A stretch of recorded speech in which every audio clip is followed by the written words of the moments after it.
Мына кече ошондо радиодон сабак кылдык дейт. Жолдун акысын бериш керек дейт. Эгерде жолдогу адамдарды чочута турган болсоңор дейт, алардын каргыш силерге важип болуп калат дейт.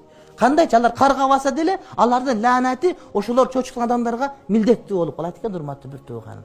Анткени чочуттуң ошолорду. Түндө бип деп мына чет өлкөлөргө барсаң, бипилдеткен жок, булардын машинесинин сигналы өчүп калганбы деп ойлойсуң да. А биздики кетип атсаң деле жан талашып бип деп отуруп канча адамдар чочутат да. Шариятыбызда дейт, мал уктабаса, кой жатып уктап аткан болсо, түндө кирип алып бирнеке кылат элем деп бир теп антип жүрүп, койлорду ойготсоң да ошол шарият боюнча тыюу санат, зарылчылык болмоюнча да. А биз адамдарды кыжалат кылабыз. Түндө уктабасаң, уу деп зуулдап кетет, куду башыңа тебелеп, өзү 1 километр жолдо, бирок башыңа тебелеп өткөндөй да. Ошолорго биз каргабасак да аларга каргыш, лаанат, урматтуу бир тууган тие берет. Жарыбайт, көрөсүңөр. Жарыбайт, жакшылыкка жетпей жүрө берет.